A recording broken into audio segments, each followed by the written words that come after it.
சென்னையில இருந்து பெங்களூருக்கு உங்களால அரை மணி நேரத்துல ட்ரெயின்ல கூட்டிட்டு போக முடியும்னு நினைச்சா நீங்க நம்புவீங்களா? கண்டிப்பா முடியும். அதுக்கு காரணம் இந்தியாவினுடைய இளைஞர்கள் ஹைப்பர் லூப் அப்படின்னு சொல்லப்படக்கூடிய ஒரு முக்கியமான ப்ராஜெக்டை முன்னெடுத்திருக்காங்க. அது எப்படி ஒர்க் ஆகுது, அதுக்கான பிரச்சனைகள் என்ன, எல்லாத்தையுமே டீடைலா இன்னைக்கு பதில பார்க்க போறோம். வணக்கம் நண்பர்களே, welcome back to gold well official channel. First நம்ம பார்க்க போற ஒரு முக்கியமான விஷயம், இந்தியால முதல் முறையா ஹைப்பர் லூப் அப்படின்னு சொல்லப்படக்கூடிய ஒரு முக்கியமான ட்ரெயின் ப்ராஜெக்ட கொண்டு வந்திருக்காங்க. ஆக்சுவலா இது வேக்கம் டியூப்லால இயங்கக்கூடிய சக்தி இதுக்கு இருக்கு. அதே மாதிரி இது ஒரு மணி நேரத்துல 1200 கிலோமீட்டர் வேகத்துல போக போகுது. ஆல்ரெடி இந்தியால வந்தே பாரத் தான் ரொம்ப ஃபேமஸா இருக்கு. அதுவும் ஃபாஸ்டஸ்ட் ட்ரெயின் இன் தி இந்தியானா அது வந்தே பாரத் மட்டும்தான். அதுக்கப்புறம் இந்தியா 2019 இருந்து இந்த ஹைப்பர் லூப் அப்படின்னு சொல்லப்படக்கூடிய அந்த ப்ராஜெக்ட பிளான் பண்ணிருக்காங்க. அதற்கான ஃபர்ஸ்ட் சோதனையை வெற்றிகரமா 2019 முடிச்சதுக்கு அப்புறம் இப்ப மறுபடியும் 2025 சோதனையை வெற்றிகரமா முடிச்சிருக்காங்க. இந்தியாவினுடைய பிளான் படி 2028லயோ அல்லது 2029லயோ இந்த ஹைப்பர் லூப் ப்ராஜெக்டை கொண்டு வரணும் அப்படின்னு சொல்லி பிளான் பண்ணிருக்காங்க. ஆக்சுவலா இந்த ஹைப்பர் லூப் ப்ராஜெக்ட் ஃபர்ஸ்ட் பேசஞ்சருக்காக உருவாக்க கிடையாது.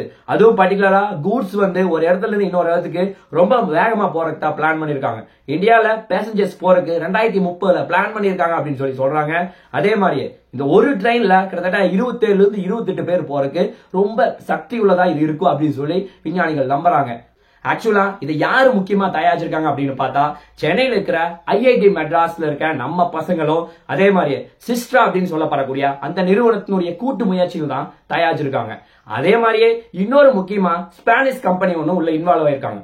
அவர்கள் இந்த ப்ராஜெக்ட முழு மூச்சில முயக்கணும் அப்படின்னு சொல்லிட்டு ஜெலரா அப்படின்னு சொல்லப்படக்கூடிய அந்த நிறுவனமும் உள்ளிறங்கி இந்தியாவுக்காக ஹெல்ப் பண்ணிருக்காங்க.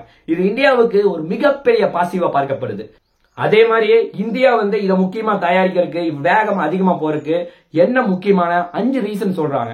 அதுவும் பர்டிகுலரா ஃபர்ஸ்ட் ஒரு ட்ரெயின் போயிட்டு இருக்குன்னா ஆப்போசிட்ல காத்தடிக்குது அப்படின்னா அதனுடைய வேகம் அப்படியே கண்ட்ரோல் ஆகுது. ஆனா இது வேக்கம் டியூப்ல இருக்க காரணத்தால காத்து கொஞ்சம் கூட உள்ள வரதுக்கு வாய்ப்பு இல்ல. அதனால ஏர் பிரஷர் டோட்டலா ஸ்டாப் ஆகுது. அதுதான் இதனுடைய வேகம் அதிகரிக்கிறதுக்கு ஃபர்ஸ்ட் முக்கியமான காரணமா இருக்கு. ரெண்டாவது முக்கியமான காரணம், இதுல மேக்னெட்டிக் லேவியேஷன் அப்படின்னு சொல்லப்படக்கூடிய ஒரு முக்கியமான ட்ரீட்மெண்ட் இருக்கு. இது எதற்காகனா, நார்மலா எந்த ட்ரெயினா இருந்தாலும் ட்ராக் மேலதான் போகும். பட் இது ட்ராக் மேல போகாது.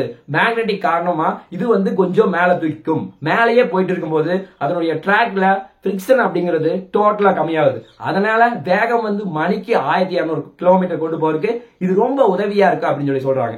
அதே மாதிரியே இதுல எலக்ட்ரிக்கல் ப்ரொபல்ஷன் சிஸ்டம் அப்படின்னு சொல்லப்படக்கூடிய ஒரு முக்கியமான ஈக்மெண்ட் வச்சிருக்காங்க. ஆக்சுவலா இது எதற்காக வச்சிருக்காங்க அப்படின்னு பார்த்தா, இதன் மூலமா தான் ட்ரெயின் எல்லாம் இதன் மூலமா தான் ஆல்ரெடி இயங்கிட்டு இருக்குது. ட்ரெயின் ஆகட்டும், ஷிப் ஆகட்டும், இந்த மாதிரி பல்வேறு இது இயங்கிட்டு இருக்கு. அந்த மாதிரி ஒரு ஈக்மெண்ட இந்த சிஸ்டத்துல கொடுத்திருக்காங்க. அதுதான் ஒரு முக்கியமான பாசிட்டிவா இருக்கு. அதே மாதிரி இன்னொரு முக்கியமான டேட்டா சொல்லணும்னா, இது ஃபுல் அண்ட் ஃபுல் ஆர்டிபிஷியல் இன்டெலிஜென்ஸ்ல, அதாவது ஃபியூச்சரிக் மாடலா இதை உருவாக்கி இருக்காங்க. ட்ரெயின் ஓல்டான மாடலா இருந்தாலும் இது பாத்தீங்கன்னா புது டெக்னாலஜி, லேட்டஸ்ட் டெக்னாலஜி வச்சு full and full sensor use பண்ணி தான் இதை உபயோகிச்சுட்டு இருக்காங்க. அதுதான் ஒரு முக்கியமான பாசிட்டிவா பார்க்கப்படுது. அதே மாதிரியே இது பயன்பாட்டுக்கு வர்றதுக்கு அட்லீஸ்ட் 2030 தான் பயணிகள் போறதுக்கு வாய்ப்பு இருப்பதாக சொல்லப்படுகிறது. அதற்கான சோதனை எல்லாமே சக்சஸ்ஃபுல்லா முடிஞ்சு இது கவர்மெண்ட் அப்ரூவல் கொடுத்தாதான் இது பயணமே ஸ்டார்ட் ஆகும். அது வரைக்கும் கொஞ்சம் காத்திருப்போம், பார்க்கலாம் என்ன நடக்குது என்று சொல்லி. நாளைக்கு இன்னொரு நல்ல ஒரு வீடியோவில் உங்களை நான் சந்திக்கிறேன். நன்றி, வணக்கம், தேங்க்யூ, ஜெய் ஹிந்த்.